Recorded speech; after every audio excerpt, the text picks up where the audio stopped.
What's up, y'all? Kick Nice, KLPC Holdings. It's the day before Juneteenth. It's Wednesday. And I haven't been on Facebook Live for a while, and please excuse the angle. I'm in my other car, and I don't have a thing to put it up here so you can look it directly into my eyes and my face. But there's, I guess, getting older now, you know, getting to my late 40s, I'm become very reflective and very unapologetic about my opinions about things that I see, and just watching the world burn right now, and people not even being aware of it, not knowing it, and there's a lot of nuances that are coming out, and a lot of insights that are coming out due to politics and the revelation that white America votes racially. They don't care about nothing else. They don't care about the police. They don't care about the military. They don't care about equality. They don't care about women's rights. They don't care about nothing. I'm talking about white America. They don't care about shit other than knowing that they're voting for somebody that's going to give them an advantage over marginalized groups. Their moral development is stunted. And I have direct evidence of this because of the way that I'm treated as a black professional. Whenever you get into a certain, level of professionalism, things change in ways that you don't realize. And it's the way that people perceive you, the way people treat you, and the way people act. And that's for anybody who ascends politically. Professionally. So when black people do it, there's a different context. And there's an even deeper context when it comes to black men. And I'm not talking about middle of the road black men who aren't exceptional. They're middle of the road, but they persevered. They're not particularly stunning or attractive or in shape or anything like that. And they're just regular balding 45-year-old men walking around here invisible to the world and women. But when you're in a different echelon, and yes, you can turn this video off now, that offends you, that somebody's confident in their looks and their abilities, because that happens with us black men. We are always scrutinized and made to prove ourselves over and over and over again to very mediocre people who understand that they didn't earn their way up. And then when they see you there, they see you operating at a level that they can't fathom, where you're 100% on everything that you do. You don't fail. You always elevate. You always got something going. That really makes people feel a certain way, particularly white women. Because when you operate and move through your professional life like I do, it confuses people, because a lot of people are used to black men tap dancing for white women, always flirting with them, throwing them some kind of energy and everything. And I'm really good at turning that shit off. I don't flirt at work. I don't get work wives and all that shit. I'm not dragged around by my Johnson. When I'm at work, I'm working. I'm in there creating excellence, maintaining excellence. And where I work, I had a conversation with the number two in my organization yesterday. Frankly, I'm in a position now where, I've already got my bachelor's. That was one degree where, I thought it was going to send me to another level, but it really didn't. I just had a degree at that point. Then I said, okay, I got to elevate. I got to do something, because I'm tired of these dumb people and these dumb people in these positions holding me back because I'm not acting a certain way with them. They don't understand that I can be silent. I don't have to walk around and shuck and jive and make people comfortable and buck my eyes and say corny shit just so that they'll favor me, but they're not going to give me no promotion or any extra money. So I was at that position. I seen that the people who brown nose, they caught on quick, and they did it. And they went past me, even though I had more education, more experience. And I was always, and this is another thing, in healthcare, is what a black man needs to understand. You're going to have to deal with supervisors and managers who are white women, because they are the beneficiaries of DEI or affirmative action, whatever the hell you want to call it. They are the main ones. So you hear all this anti-DEI stuff and anti-affirmative action stuff coming out the right, and these Trump supporters and all this shit. And And they just shoot themselves in the foot because they don't realize that veterans are DEI and affirmative action. All these different subgroups, and they ain't married heterosexual white men. That's who is controlling everything. But then when you step up and you are even more competent than those they perceive as the managers and the leaders, and you go in there and you cook and you let them know that you know your shit and you got plans, 10-year, 5-year, expansion plans, and make money and be truly indispensable to your company, they feel a certain way.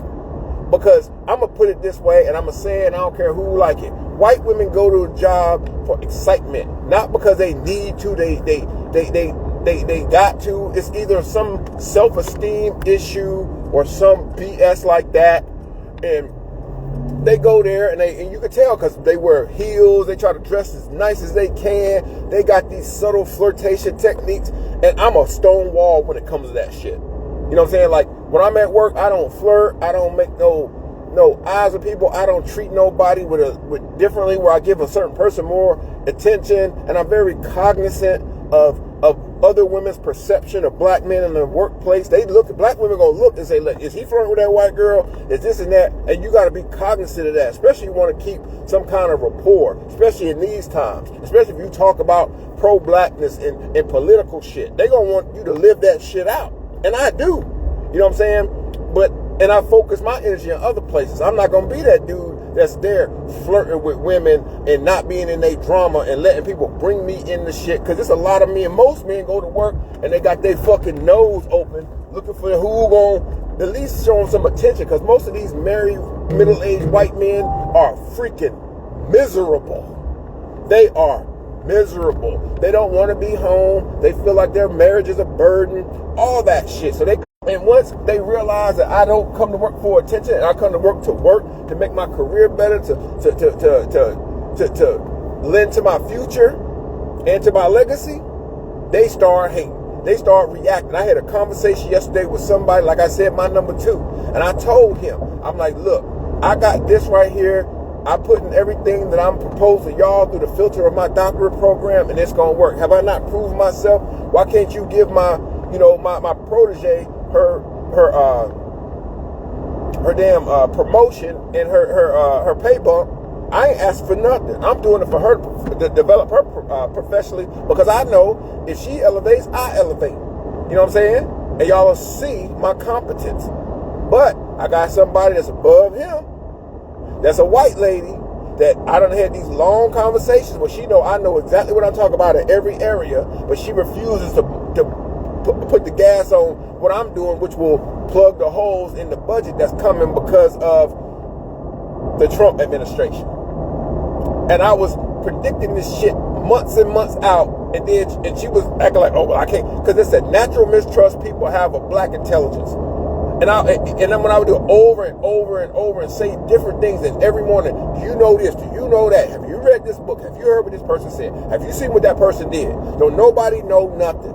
And I was telling this person I talked to yesterday about that. And I'm like, look, every time that something comes up where there's any kind of inkling where y'all gotta like talk to me or tell me something or act like I did something wrong, it's about ear hustling. These people, these white women I work with are so put off the fact that I am not validating their old, aging, spoiled milk ass, that they go back to management and say, I don't like the way he said this, and I heard him talking about this. It ain't never like I'm talking to somebody directly. It's always, it's like a rumor, and then they say that I heard that he said this. And I'm like, y'all gonna go for that shit? I'm in South Carolina. These white women been lying on black people for years and lynching them. So I choose to take myself out of it so my words don't get misconstrued, but they still try to draw me in. White women act real weird around me. You know what I'm saying? Because I'm a grown man. They can tell I ain't no young, and I got gray in my beard. I drive these nice cars. I got my stuff together. I know how to speak and articulate myself. I'm interesting. I'm athletic. I'm in shape. I'm an anomaly. I'm still a gorgeous man at 47. And then when these white women don't see me giving them energy, and they see me giving energy to the black janitor at my job and talking to her, and I'm not energy like I'm interested, I'm just having genuine conversation with this woman and telling her about my family. She's telling me about hers. These women see that shit and they go back and tell that they heard me talking about the P. Diddy trial or some shit. Like, it's really real. And that's, like I said, black professionalism ain't for the weak. Because the higher you get, the more respect you think you get. But no, you get hate. And I don't really get hate from my people, black folks and black women. They think I'm a shining example. They say I got a black daughter. They see that what I talk about. They see I read books. They see that I'm always trying to elevate the people around me. But white people look at that as arrogance because I'm not capitulating or looking for their approval. And I communicate that in a silent way. I'm indifferent to white people since this election because you don't know who the snake is. But there's ways to find out. I ask people what they know. Do you know this person? Do you know that person? You know this person did this. And I told my number two yesterday. White people don't know nothing about nothing when you ask them about politics, and that tells you everything you need to know. They are. I heard an analogy a couple months ago, and I heard it last night in a TikTok video, and it brought it back. If you're sitting at a table with 10 people and you're the only Nazi, but the other 9 people ain't saying nothing, then you have 10 Nazis. That's how it is, this voting shit. Like, this world is falling apart, and some people are so ignorant and stupid that they don't realize what has been the 2 main things that made the U.S. inevitably a failure. That's being built on racism and religion, and the Christian religion. Because Christian religion is built to keep marginalized groups happy with their position, and that they will get rewarded later. When it comes to racism, we already know what that is. Like, come on, like, you can't build a house on a shaky foundation and think you're gonna, fix it as it fractures and it disintegrates.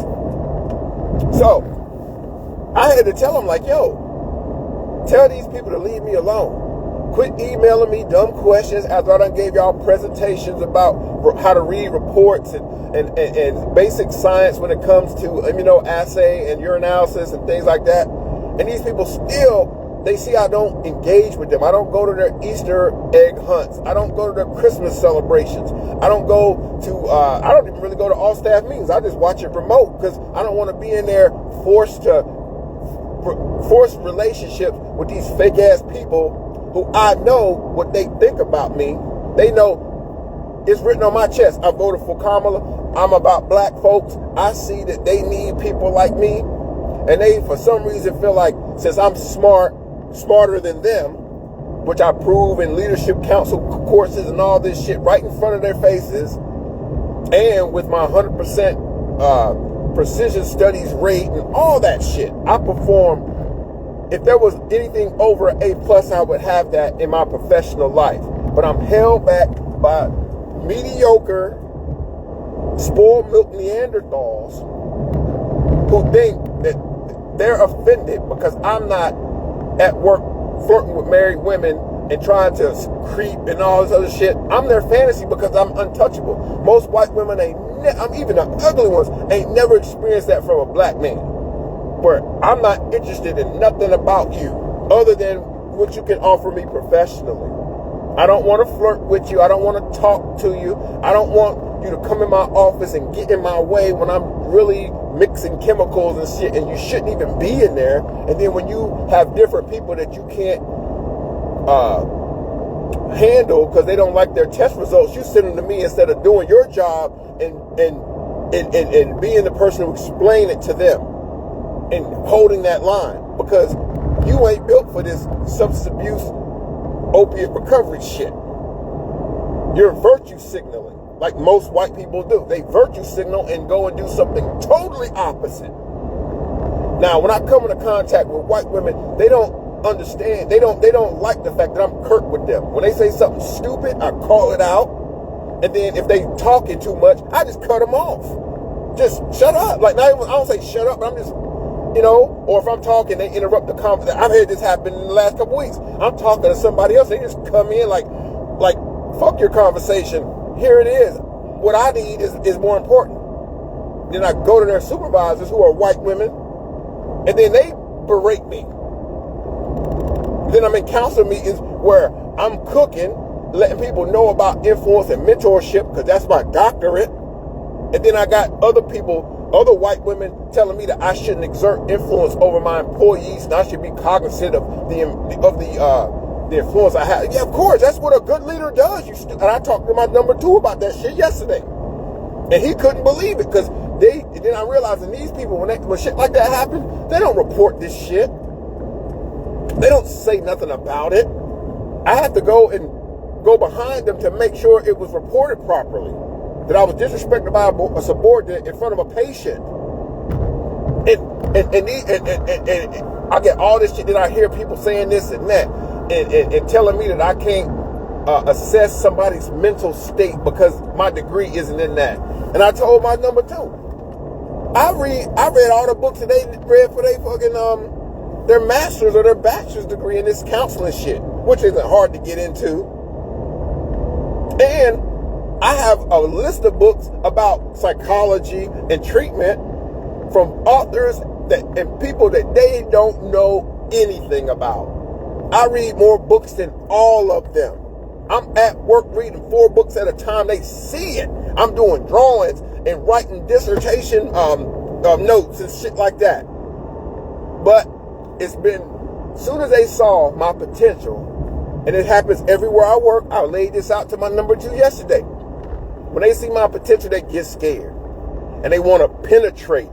And when I put the shield on where I'm just in my area, doing my thing, performing exceptionally, they always had to come, try to interrupt me, talk about me, say something. And I always hear, just sitting there in my little office and in my laboratory, your ears must have been burning because everybody was talking about you in Maine today. Like, what did I do? I didn't do nothing. And they're not talking about me professionally or anything. They're talking about how to say my name, or if I date anybody or something like bitches, I ain't here to mess with y'all rusty, dusty asses. I'm not. My daughter means more to me than y'all. I'm trying to get these vacation days up and this money up so we can go to Japan. I ain't trying to spend my money on these women like these tricks. These dudes out here dating women and can only date them because they get their hair and nails done to make them look like freaking Transformers. And that's who y'all pursuing? And then these white women see I ain't interested in them at all because, you know, they look like leather bags at 45. Come and trying to entice me like, you think that's all it takes? I'm a true sapiophiile. If you ain't smart and accomplished, I don't want shit to do with you. I ain't adopting nobody's struggle or they badass kids. And I ain't adopting nobody, oh, I made a mistake when I was young. Shit. You just dumb. You had a baby at fucking 18, you're dumb, you're done. But with niggas like me, and so these women at my job and all around me don't know how to react to me when you're just nice. This offends, like I'm gonna tell you, this offends a lot of women. Hey, how you doing? Please, can I get this? Thank you. Wait a minute, how dare him not show any energy? Women are always gauging to see if a man showing them energy, even if they don't like him. And that's why a lot of women fall for ugly dudes, and y'all understand this, because those dudes act aloof. Women want that challenge. And I've challenged every woman I'm around. I don't holler at nobody or nothing. And I could use my beautiful daughter as bait to these women. And I don't. I'm alone because I am focused. I'm about to be a doctor. You know what I'm saying? I'm performing exceptionally. And I'm not. And every woman in my life is like, damn, man, like he leveled up. I seen it. It took, you know what I'm saying? When you consistently see somebody and you see where they went from to where they at and you see them constantly elevating, that fucks with them. And then a lot of people think, well, that person, that black man gonna mess with white women. But they realize he ain't messing with nobody. He's so mysterious. I got these women coming there fawning their asses at me, lifting their shirts up, pulling their rompers back so I can see their body, and sitting there just talking. But like, why aren't you embarrassed that you're flashing your body to me at work? Like, do you not realize that you're doing that? Like, it happens all the time. And none of them can just sit there like a normal person in front of me and just talk. They got to fidget, mess with their hair. And I'm like, that's a psychological thing. Why did y'all study that in school? Why did y'all understand body language?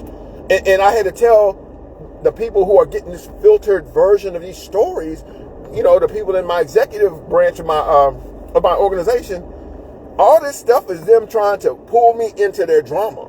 This is them trying to pull me into something. They want, it's like everywhere I work, I'm a competition. They want to see who can get me out on a date, who could date me, who could sleep with me everywhere. No matter if it was the Boys and Girls Club, if it was Atrium Health, if it was anywhere. If it was it's some women in there, they trying it. But if they white women, that turns into envy and resentment, because how dare him not like me? Well, baby girl, your shelf life is about 28 years, and then you start getting the crow's feet and looking fucking crazy. You're aged like milk. And I ain't with it. And I don't insult nobody's looks or anything like that. But then when I start getting this stuff back, I have to file it away so I can recall it. Because I know some bullshit's gonna happen. I gotta remember situations that I have with these white women very, very accurately. Because they're gonna go and tell, they're gonna go say something and try to get me in trouble. And when they realize that they can't fuck me, or they can't get me in a position where they can reject me because I asked them or something like that, it turns into hate. And now all those women who make these accusations of me at this job for being unprofessional and saying the wrong thing and not talking about DEI in the way that they're comfortable with, I don't see them. They avoid me. They used to come to me 2 or 3 times a week with all these dumbass questions. Stupid questions, Googleable questions you can get on Google. Then they start hating. Then I don't see them no more. Like, what happened? You were all in my face coming to me with the dumbest questions. And then you realize I wasn't having that shit, and I don't want your fucking musty, rusty, dusty cooter cat. Now I'm getting all this hate and all this shit, and I'm getting all this backlash from these ear hustlers. And every time an accusation comes to me, the way I remember the thing and the way I document it and present it back to whoever's, telling me about what was said, it didn't make sense. They left that part out. They never told me that. I'm like, of course they're not going to tell you that. They're trying to get me in trouble because they're mad. I'm in listen, black people, black professionals, and I know y'all know this, especially if you're above a master's degree or a master's degree or above. White folks trying to get us out of their spaces. And it's only a couple of things that you can do to ask them questions to understand how they are without them realizing what you're doing.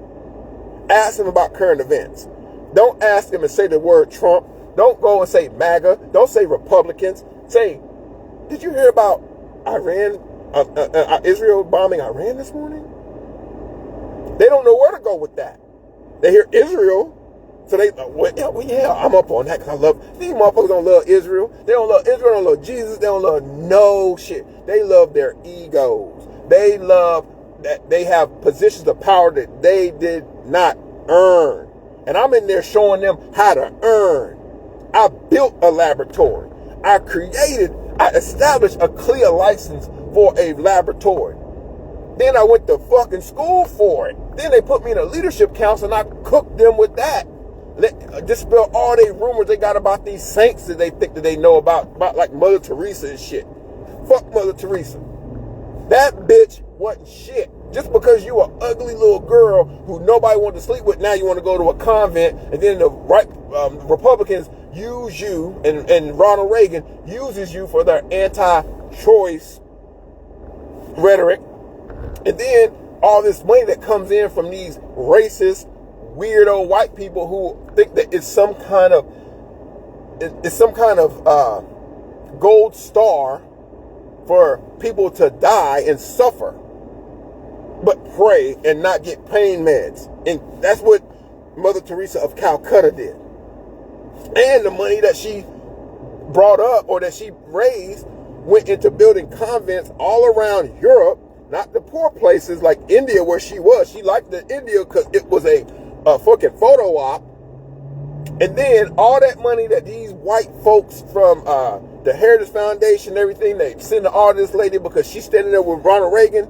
She used all that money to shuffle around those pedophile priests in the 80s and 90s. How do you think they got away with that shit for so long, and some of them are just now being prosecuted after 50 years?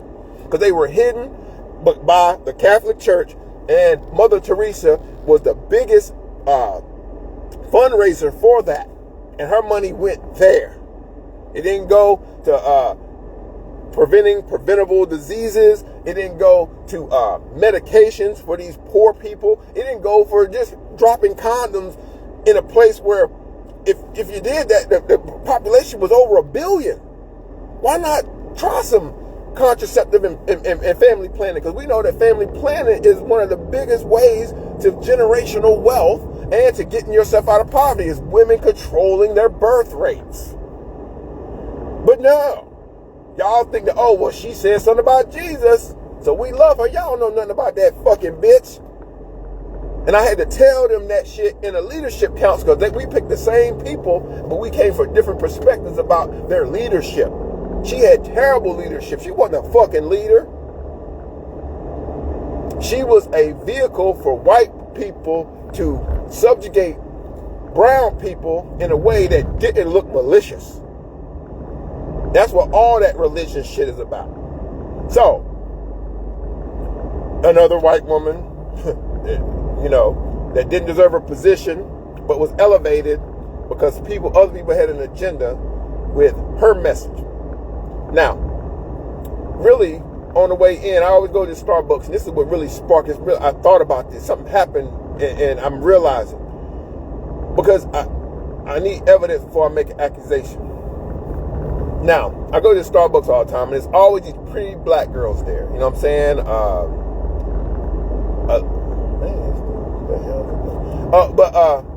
Real pretty girl, Alicia and Mariana. Listen, gorgeous, like 10s, bad, just not no bad like an Instagram bad. I'm talking about bad like in the 90s, like Halle Berry bad, beautiful, gorgeous, just top of the line. And they always get on the thing. They talk to me. They write shit on my cups, because I know they like me. You know what I'm saying? I know they're too young for me. They're probably like 25, 26 or whatever, but they're gorgeous. They're in the prime of their life, cool. And I'm nice to everybody. I'm not a sexual person. I don't flirt with nobody. I don't go out no way. I don't put myself out there like that. You know what I'm saying? I'm too grown for that. You know what I'm saying? I'm just too grown for that. You know what I'm saying? That's whack. You know what I'm saying? And you don't get noticed doing that. You get noticed whenever you're grown and you mature. So when I go there, I can, I always talk to the girls, and they always are very nice. This is about a couple months ago, and I always say hey to them, whatever, just light conversation, smiles and everything. I guess slight flirtation with them. I give black women energy, you know what I'm saying? But when people start to realize, these white girls at work, that they start to realize that I would talk to them for a little bit. They had a friendly relationship with me. They would do stuff like, instead of letting them give me my drink, like the black girls give me my drink, they would give me the drink. Because I'd be on the speaker talking to them, and they was like, yeah, hey, how you doing? Oh, you here, blah, blah, blah. Yeah, hey, how you been? How was your weekend? Okay, yeah, let me get this and this. Then I get to the window, and the white girl got to be there taking my money and give me the drink. I'm like, damn, that's weird. And it happened consistently after they got, when there's two white girls that's there, and they both like fucking 3s. They're fucking aged like milk. They look crazy. You know what I'm saying? They just, come on. And then, but I realized something today. This is what woke me up to what was going on. Like, I always, when I pull at the driveway, drive through, I talk to the person on the speaker, and I can hear them, and I'm like, okay, that's blah blah blah. You know what I'm saying? Because they got a camera that you'll probably don't know. I don't know if y'all noticed, but at Starbucks there's a camera right there that when the person is served, when the person is taking your order, they can see you. I'm aware of that, and that's a lot of time when they recognize me. They like, Mariana be like, oh, hey, kid, or, Alicia be like, hey, kid. And I'm like, okay, cool. And I know that. I always assume I'm being watched anyway. But I go down to, I go to the Starbucks, and the last couple of times, like, I really was wondering, like, what's going on? Like why I ain't seen these girls since I started giving them books. You know what I'm saying?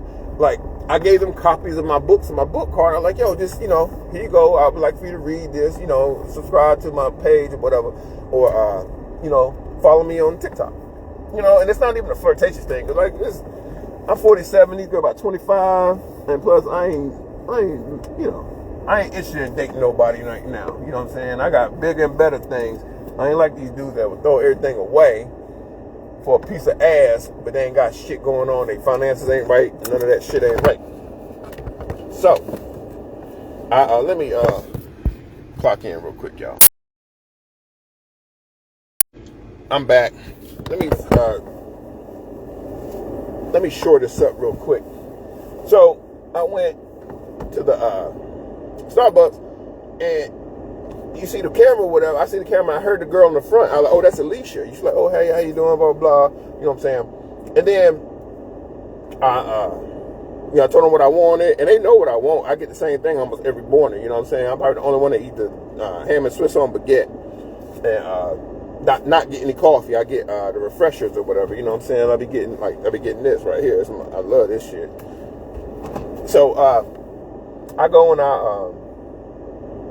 I pull around because I heard the girl's voice. And when you pull around, you can see the person sticking the arm out the window, and I could tell because she got distinctive tattoos on her arms and shit. I'm like, oh, it is her. You know what I'm saying? I heard her voice, and she didn't say nothing really and identify herself. But I was like, okay, I know it's her. They busy, and I was like, okay, I saw the girl put her arm out the window. I'm like, okay, that's Alicia. I'm gonna say hey to her. You know what I'm saying? Let her know it's me or whatever. And I saw her arm. And then I'm like, okay, and I pull up, and I was kind of excited. I'm like, I ain't talked to her in a minute, you know what I'm saying? So, hey, how you doing? She real pretty. She got green eyes and light skin, and she just real pretty, man. She fucking gorgeous, you know what I'm saying? And she gorgeous like she ain't got the money for all the extra stuff because they're probably poor college students, but she still looks stunning, you know what I'm saying? Like, with none of the lashes, none of that bullshit, no weave, none of that. She just straight, it's her. Got her hair pulled back. No makeup, nothing. She bad. She fine. I ain't gonna say bad because that make y'all think about Instagram bullshit. She's fine. Gorgeous. Beautiful. I see her arm go out the window in the car before me. There's a couple cars. The car before me. So I'm like, okay, Alicia they gonna let one of the black girls serve me finally after fucking months. When I get to the window, the frumpy, ugly ass, forgettable, weird attitude having toward me white girl is at the thing. She hand me my drink, and I look at her arm. I'm like, because other girl light skin. I'm like, you ain't got a tattoo on that arm. You changed when I got there. You switched up the cashier, and it happens every time. I've been clocking this shit. And then as she's handing me my shit, I look beyond her, and Alicia standing behind her, looking me dead in my eye over her shoulder, like. And I'm thinking, oh, these white women in here, it's several of them who do that. When I come up, they want to present themselves to me. They want me to say something, or I don't know, or maybe they think that they're protecting these women from me because I gave them a book. I'm promoting. I don't know what it is, but I'm just like, these white women, they want my attention so bad. Or they want to act like they're protecting other women from me. Alicia's looking over her shoulder at me dead in the face. And when you in Starbucks, you can see the people behind the cashier. They go back and forth because they fixing drinks and doing all this other shit. She walked right in the middle where she knew I could see her, looked over her shoulder and looked me dead in the face. Was like almost like she was pissed. I'm thinking, why she pissed? Oh, she ain't pissed at me. I think that what's going on is that they say, oh, when a cute guy comes in, they see him on that camera, they gonna make sure that they the one handing them the drink. Because they want some energy. They want some, and I don't give these bitches no energy, nothing. Oh, thank you. Oh, okay. Yeah, I need a straw. Appreciate it. All right, have a nice day. Boom. But if it's the black chicks, I'm like, oh, hey, how you doing? Did they ever let you go home? You got a sleeping bag in the back? Just energy. Man, these funky bitches see me giving them energy, and they so disappointed I don't give them none. And they be one of them be in my face smiling like you could just tell. If she had a sign on her forehead, you'd be like, holler at me, please, please, please, daddy, holler at me. And I'm just so uninterested because they're all suspects. They're all suspected Trump voters and all kind of shit. Racists, all of that. I can't risk it. I give my energy to black women. I ain't talking about the nail wearing, lash wearing, weave wearing, bad attitude, mad at it. I ain't talking about that. Ain't a black woman to me. That's a ratchet. I'm talking about like these young ladies. Those are black women. Those are the Kamala types. Those are the ones that we black men professionals are looking for, that want to build and be in a relationship with and do things for them and provide and protect them. Not these Beckys who are only with you or liking you because you don't give them energy and they think they can conquer you or make you subservient to them and their needs or their whims. No. I every day torture these white women with my indifference. And you would think I'm minding my own fucking business. As soon as you mind your business, they mind yours. I sit in this lab and I do my goddamn thing. And I'm doing a million things. Writing dissertations, reading books, drawing, doing all kind of shit. You know, create contacts, consultation, appointments, talking to engineers. And they think I got the time to entertain their stupid ass questions when they come to my door in their sundress trying to present themselves. And all I do is look them dead in the eye. I don't look down. They can always tell he don't never look at my boobs or my butt or nothing. Why is he looking me in my face? Because that's what we supposed to do. I'm not no goddamn gorilla or no motherfucking animal. I ain't none of that shit. I'm your superior. Intellectually, physically, everything. Genetically, I am that. And I prove it every day with perfection. But they can't take that shit. Because I'm about to walk in here in a little bit and I bet it's about to be a problem. Something gonna happen. They're gonna say something and you gotta understand. Even when they say something and I dismiss it, it never comes back because they know I know my shit and I ain't playing. And I ain't afraid to call it how I see it. If you're acting racist, if you're acting stupid, because you don't want nobody to know how you really vote or believe politically, I already got your monkey ass figured out. I've been proving it over and over. I had this conversation just like that, but even more in depth yesterday with my number 2. And he understood. He was laughing at my jokes. He was just like, man, I was calling black bitches hyenas. And I was talking about, you know what I'm saying, the white girls, how they don't like the fact that I don't give them no energy, but I know they all attracted to me. They all think I'm fine as hell, and they think that I'm interesting because my life is an open book, no pun intended. They know I do the jujitsu. They know I work out every day. They can see my physicality. They understand how I talk to people, how I get things done, how I clear up questions, how I bring information, how I start a book club here, do yoga in the wellness committee, DEI, started they shit. And they want some of that. And it hurts them that I'm one of the only ones that'll refuse you when you try to give me yourself on a silver platter. You think I'm gonna do that and mess up my professionalism and be in here, have people spreading room? People gonna spread rumors about you anyway. Why feed into it? I've had all of that shit. Now these people around here, since this election, don't want to talk to me because they know how I feel. They know how I feel the whole way. But I can tell how they feel even in their silence because they won't say nothing. They don't know shit about nothing, but they supposed to have master's degrees and bachelor's degrees, but don't nobody watch the news, don't nobody read, don't nobody do nothing. And then they say that I'm the one that's causing problems around here because of my indifference, because I'm in here concentrating on what they pay me to do.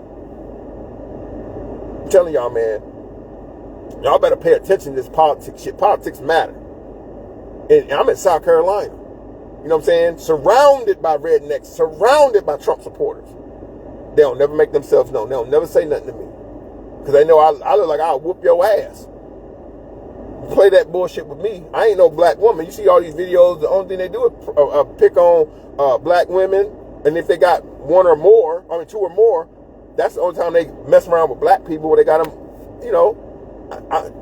I look like you need about 5 people. And I already got you set up. As you approach me, I already got you lined up. And then The people who watch my social media is another thing that's going on. A lot of y'all don't like nothing, don't support nothing, don't do nothing. I'm out here spitting fucking facts. But either y'all black folks don't want to piss off your white friends because you got to go to that damn that high school reunion. You got to see these people, so you much rather be Martin than Malcolm.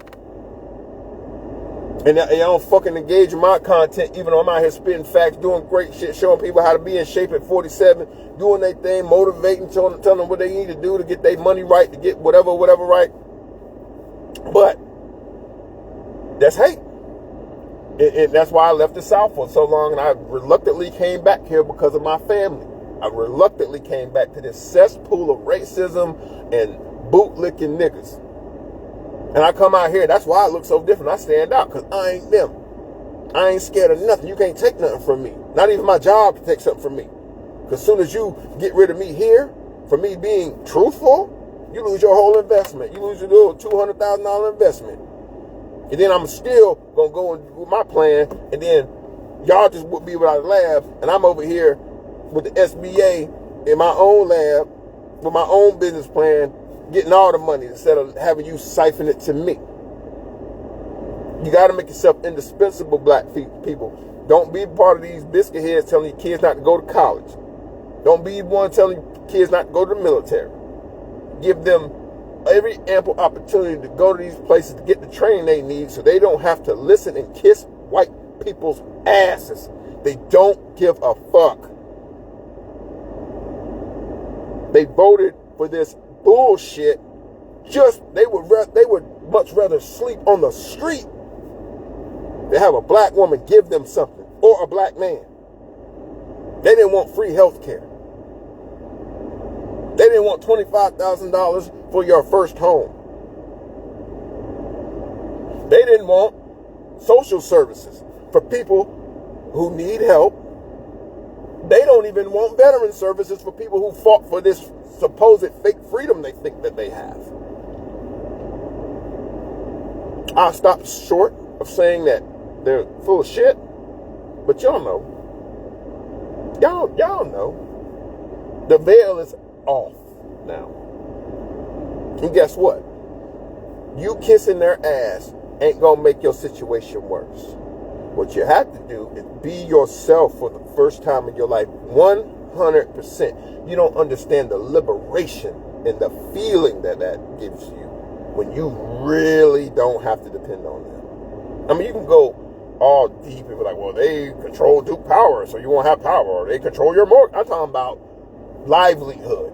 And if you train yourself, you're gonna be fine. You can, if the lights go out, you're gonna be able to survive. Most people can't survive 2 days in the forest.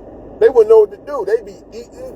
They would die of exposure or of thirst in a week. This is the time, y'all. This ain't hyperbole no more. People are tired of white people's shit. Even other white people are tired of their shit. And with me, I fight racism and discrimination with jobs and professionalism. I ain't gonna be in the street marching because police is shooting niggas. I ain't gotta worry about police shooting me. I ain't doing that. I ain't gonna concentrate my energy on that, which will never probably be a problem for me. I mean, obviously it could, but I'm here every day making sure that these black kids in this youth center are being treated humanely and ethically. That's what I'm working. That's what I'm doing.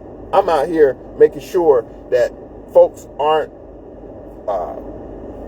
misdiagnosing kids and letting them run game on them so they can just cycle through this with no help. I'm the one that's not going to stigmatize these kids because they didn't have the resources for their parents to buy their way out of jail when they made a mistake at 16. I create book clubs so I can tell young kids and young people that I work with what to read and how it foreshadows what's going on today and how it's cyclic and how it's important to stay up on your current events. That ain't in the mind of a white woman when she messing with a black man. She ain't thinking about intelligence. She thinking about what's in his pants, how long he can go, and how he can piss off her daddy and validate her insecurity. That's what I get all the time. It reminds me of that episode of The Office when Idris Elba was on there and he was the manager and they did the interview with him. And before that, they were showing like Kelly and that other lady, Angela, were coming to his office saying stupid shit. But they were trying to flirt with him. You know what I'm saying? And then they did an interview with him later on. And all he said was, I know the effect I have on women.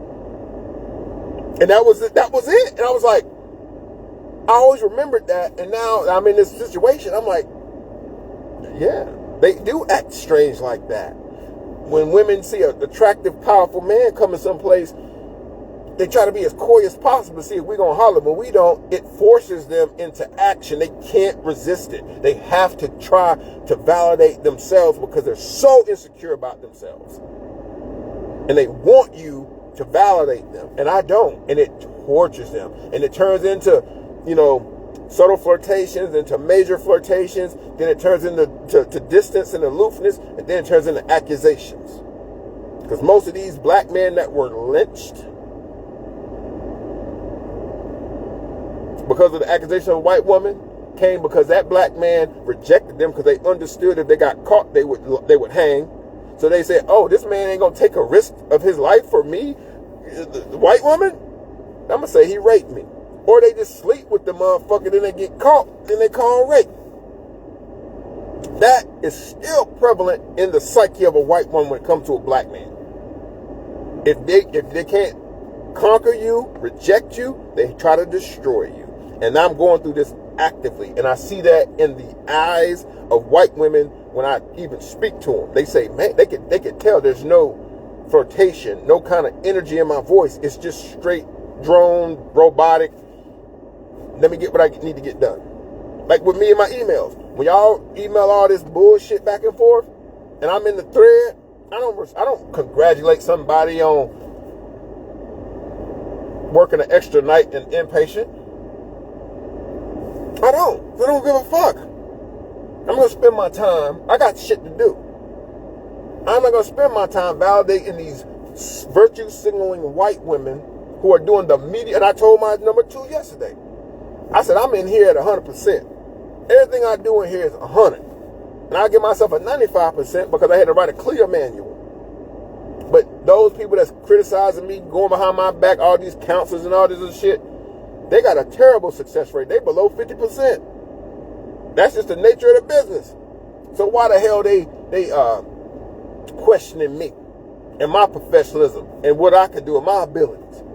They questioning the fact that I'm not falling into the social order in which dictates that black men have to be extra super saccharine nice to white women. Fuck them. They're the only ones that's ever gotten my way professionally in every place I work. Why? Because of my professionalism. And I don't play that game. I do not want to smell your rotten cooter. Hope you wash. Hope you do.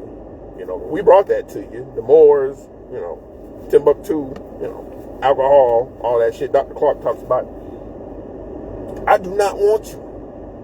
No matter how you goose it up, or let me know that you mess with black men and you're single and you don't know nothing about my personal life. Why are you telling me this shit? I'm not going to pursue you just so you can reject me or act like I'm being unprofessional. I know where I am. I'm in the South. And that's why I wasn't at this raggedy motherfucker for 12 years. Because these white people, and especially these white women, are mean and petty.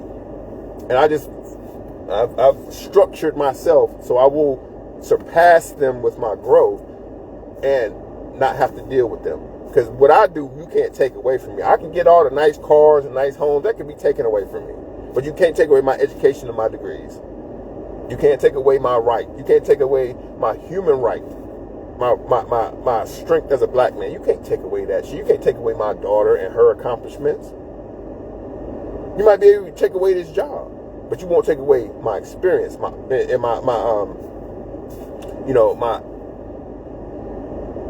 the opportunities that can be given to me. I'm begging these people to let me help them save this place because they didn't properly plan for the budget cuts, which I already told them about months in advance. Now I'm begging them to let me save them. But guess what? That's only performative because guess what? That same business plan that went through my doctorate, I can use it and go to start my own shit. And if they don't treat me right, that's where I'm going. Because I would rather use their resources for my dream and my KLPC Institute. I would much rather it be a lot more cost effective. But if I have to, there's no cost on my freedom. Not having to deal with this, really being the number one, really doing things the way it should be done. I would rather do that. It would make things a lot easier. But I do have a loyalty to the person who put this in motion. The guy I was talking to yesterday, my number 2. This is his investment. I interviewed him for my doctoral program, and I asked him what was his greatest accomplishment he felt in this. He's been here for 15 years, and he was an IT guy. You know what I'm saying? Like, that's how he came in now. He's the assistant executive director. He's number 2. In that interview, it gave me buy-in and made me trust him when I asked him. And he might be gassing me, but I don't think so because I watch him, and he knows he ain't disappointed me. I said, what's your greatest accomplishment since you've been here at Keystone? He said, the lab. Without hesitation. He said it. And then he didn't blow smoke on my, he went into telling me why. Telling me how long they've been trying to get this to work, and it didn't work. Before I got here, they've been trying this for 3 years. Couldn't get the right person, couldn't get the right equipment, couldn't get the staff. I came in here and I handled all that shit.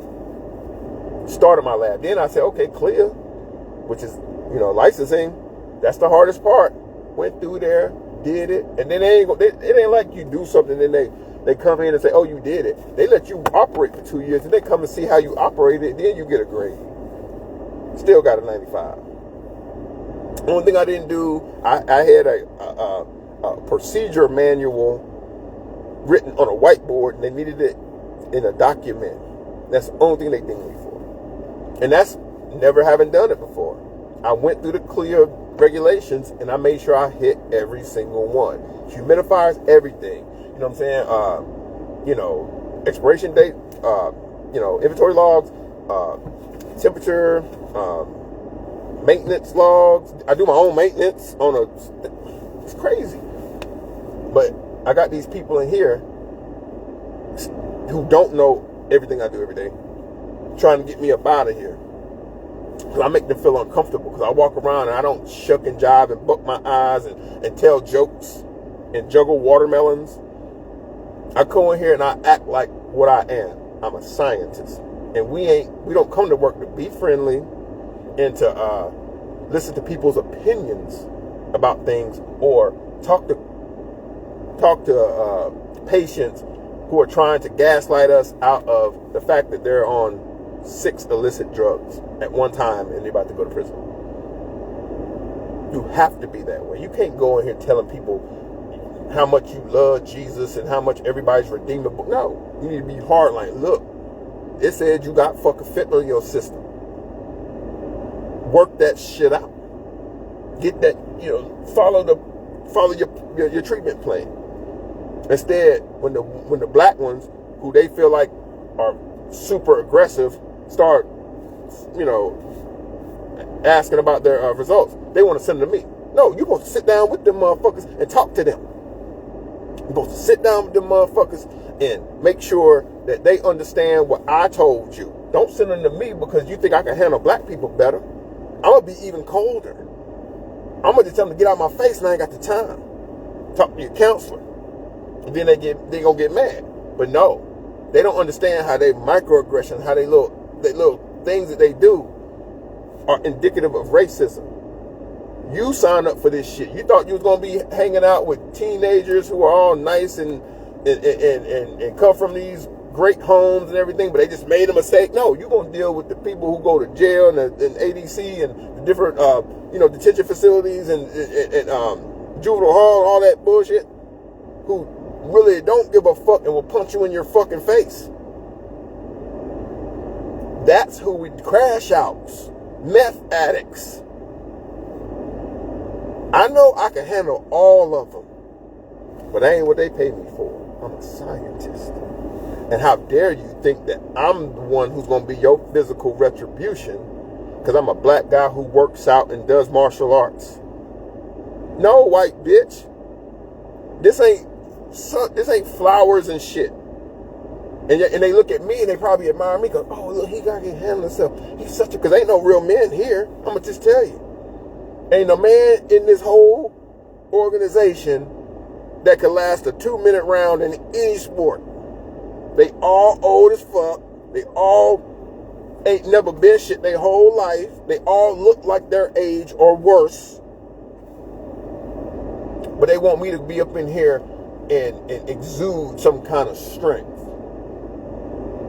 No. You don't pay me enough for that. My body is not your possession. Not even my mind. My mind is stronger than my body. And I prove it over and over. And I got to go in here every day and deal with microaggressions. Every day go in here and be the bigger person. Every day go in here and strategize how not to let these people set traps for me. Not let them come in there and ask me.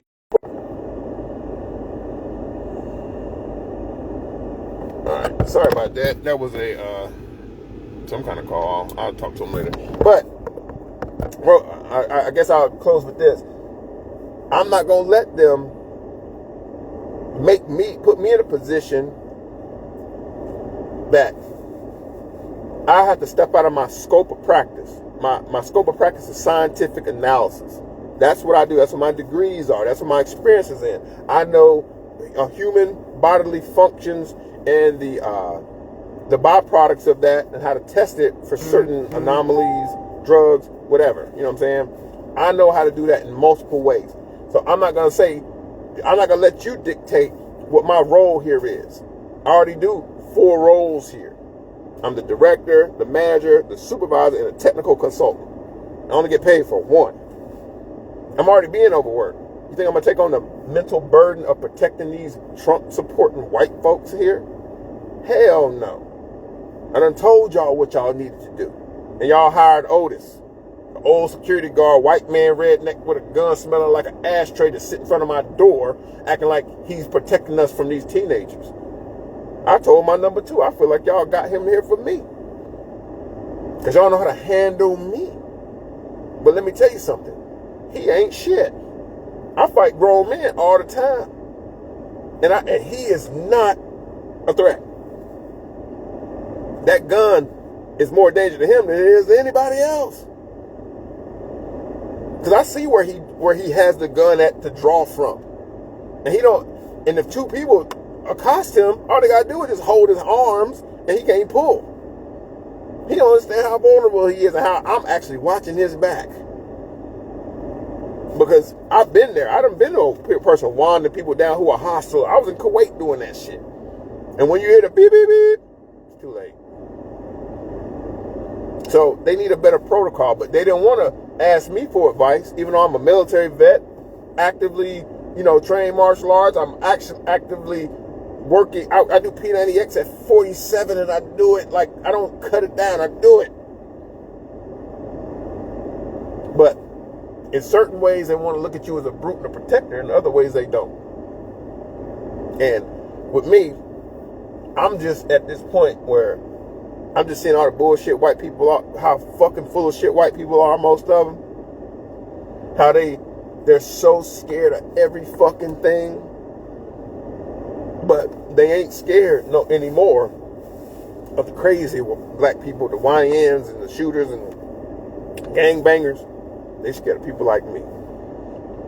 Because I challenge their version of the truth and I don't tap dance.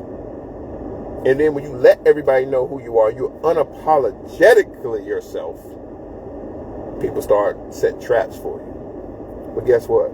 I just look at it as training. Because when this shit go away, when the lights finally go out, we're going to see who's really good, who really knows what's up. And guess what?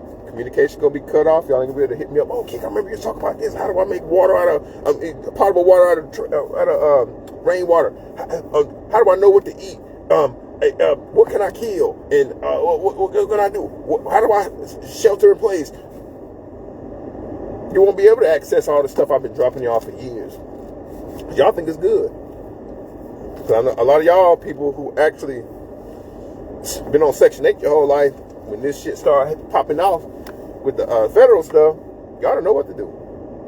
Y'all didn't think, oh, Section 8 will run out. My kid will turn 18 one day. One day it might just go away. And now y'all struggling because you had to pay market rent for the first time. Or had to buy your own groceries and not get EBT. But no, nobody want to talk to Kick. Nobody want to engage my videos. Nobody want to meet up, have a drink, do nothing, build. We're going to see. Because they pricing a lot of y'all out of everything now. And I'm good. My long-term plans have come to fruition. And me and mine, we good. Good luck to the rest of y'all. And brothers, professional black brothers. Stay away from these white women, man, in these professional spots, especially if they're under you, if they are your subordinate. Because remember, you're going to be to blame. If you flirt with them, say the wrong thing, look at them the wrong way, it's going to be your ass. I remember in the military, when I would do stupid shit and I get caught, I'd be like, well, Staff Sergeant said I could do it. Or he didn't say nothing.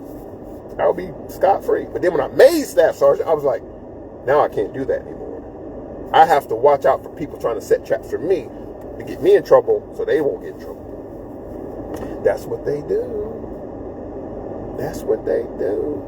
And if you don't establish a pecking order where you're working, you'll always be tap dancing like a lot of those people I was in positions that got positions over me. And I'm glad they got it now because I didn't want to be stuck. Because those people are still in those positions 4 years later. And I've been promoted several times, different degrees, all that shit. I can't wait to see those people again, especially those white women who refused to even give me full-time positions because they felt like something was wrong with me because I was coming to work doing my job and going home, not tap dancing, not going to bowling nights, not doing all this shit. I was leaving the job and going to freaking drive Lyft because I was surviving. I had a plan.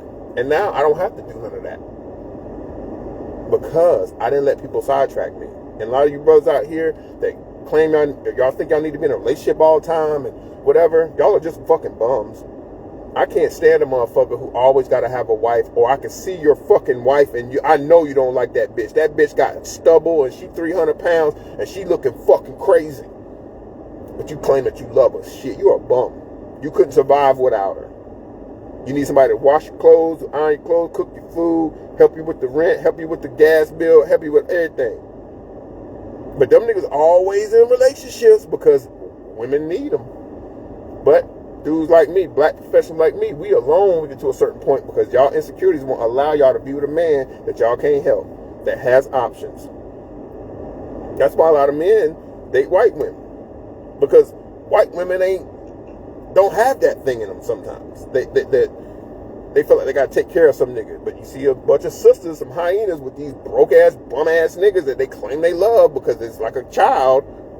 But then I try to talk to him, can't get past the second date because he ain't being flirtatious enough. He didn't give me an opportunity to reject him. It's bullshit. Y'all need, but it's gonna be a different world, different shuffle deck in a couple of years. And we're gonna see it's gonna be a real different. It's gonna be a lot different. And it's gonna be people with and people just with not. And the deck is gonna be changed. But in this time, you need to keep your eye on the white women that you work with, especially if you're a black professional, because they will smile in your face, and then the next week they'll try to destroy you because they found out you had a certain opinion. They don't even need to hear it. They just need to hear that you said something. That happens to me all the time, and I'm always debunking it. And it's become reflexive now, where it's not like it takes me a lot of effort to do it. I just do it because I understand my power. That's what you got to do, black man. Understand your power. And let them know you understand it. Don't do this old church lady, church black southern bullshit where you're waiting for people to recognize and see you. No. You need to let them know who you are. That's why I tell my daughter, let them know who you are. Let them know how smart you are. And that's why she excels in everything she does, because she's just like her daddy. And we are going to be the ones that survive when the lights go off. I love you guys. Go love each other. And be leery of these white ladies, because you'll never know how they really feel about anything, because they're such masters of deception. Especially professionally, and they think that you're above it and they don't think you deserve it. They're going to try to make it hard. But guess what? When you grow past them, everybody sees how small and insignificant they are. And I'm going to tell you this, they do feel small and insignificant. That's why they voted for Trump. That's why they support Trump. That's why they won't support a Kamala Harris, because they feel like they're temporarily embarrassed millionaires, and we black people are getting in their way with our education, drive, and excellence. Keep being excellent, y'all. That's what we've been all through history. We had a small minor, stay in the slavery years, but us brown, melanated African people have always been the creme de la creme. And we are limitless. What they call a genius, what white folks call a genius, is our base level. You don't see me? If you don't believe me, try me. Go to school. And don't allow their opinions to influence you or to berate you. And go to their schools without that hanging over your head. Be unapologetically yourself an African, and see how you will go past your own limits. There will be no limit. I love you guys. Go love each other and go be great. Peace.